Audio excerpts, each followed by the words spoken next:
Hello friends, నేను masala rice ఎలా చేస్తానంటే ఒక పాత్రను తీసుకొని స్టవ్ వెలిగించి ఆ పాత్రని స్టవ్ మీద పెట్టేసి నూనె తగినంత వేసుకొని నూనె బాగా వేడెక్కిన తర్వాత చెక్కలు, లవంగలు, యాలకులు, బిర్యానీ ఆకు ఇవన్నీ వేసుకొని మంచిగా ఫ్రై చేసుకుంటాను. ఇవి ఫ్రై అయిన తర్వాత పొడుగ్గా తరిగిన ఉల్లిపాయల ముక్కలు, అదేవిధంగా పొడుగ్గా తరిగిన పచ్చిమిర్చి, ఈ రెండింటిని ఈ చెక్క లవంగలు వేసుకున్నాం కదా ఆ స్పైసెస్లో వేసుకొని బాగా వేయించుకుంటాను.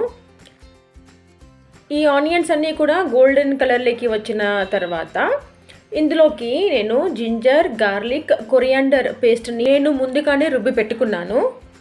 ఆ పేస్ట్ని నేను ఇక్కడ ఫ్రైలో వేసుకొని మరి బాగా పచ్చివాసన పోయే వరకు ఫ్రై చేసుకుంటాను.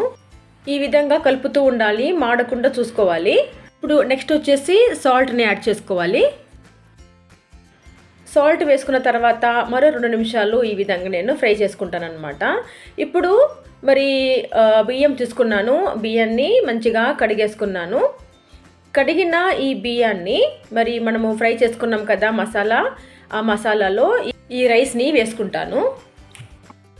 రైస్ని వేసుకున్న తర్వాత ఒకసారి కలిపేసి మరి మనము 1 కప్పు రైస్ అయితే 2 కప్పుల వాటర్ని వేసుకోవాలి. మీరు ఏ కప్పుతో రైస్ తీసుకుంటారో ఆ కప్పుకి 2 కప్పుల నీళ్ళని వేసుకుంటే మంచిది. ఇప్పుడు వాటర్ని వేసుకున్న తర్వాత మూత పెట్టేసి ఈ విధంగా పొంగు రానివ్వాలి. ఇప్పుడు మధ్యలో ఒకసారి మూతను తీసేసి ఈ విధంగా ఒకసారి కలుపుకుంటాను. కలిపేసుకొని మరి మీకు ఉప్పు తగ్గిందనిపిస్తే ఈ లెవెల్లో ఉన్నప్పుడు మీరు ఉప్పును వేసుకోవచ్చు. మూత పెట్టేసి ఒక 2 నిమిషాల వరకు ఉడికించిన తర్వాత మరో ఒకసారి మూత తీసి రైస్లో ఉన్న వాటర్ అంతా కూడా అయిపోయి మరి ఈ విధంగా దగ్గర పడ్డప్పుడు మీరు స్టవ్ని సిమ్లో తీసేసుకొని మూత పెట్టి మరొక 5 నిమిషాల వరకు ఉడికించుకోవాలి.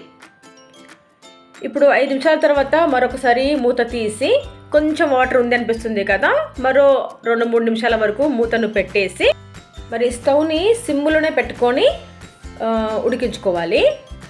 ఇప్పుడైతే రైస్ రెడీ అయిపోయింది.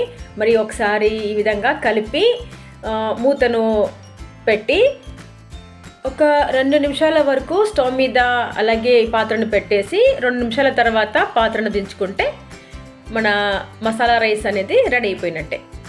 ఈ విధంగా నేను సింపుల్ కలర్ రైస్ని చేసుకుంటానండి.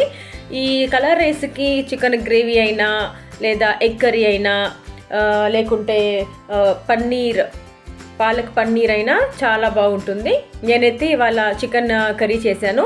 మరి ఈ మసాలా రైస్కి మేము మసాలా రైస్ అంటాము, కలర్ రైస్ అంటాము. మరి మీరేమంటారో కమెంట్ చేసి చెప్పండి.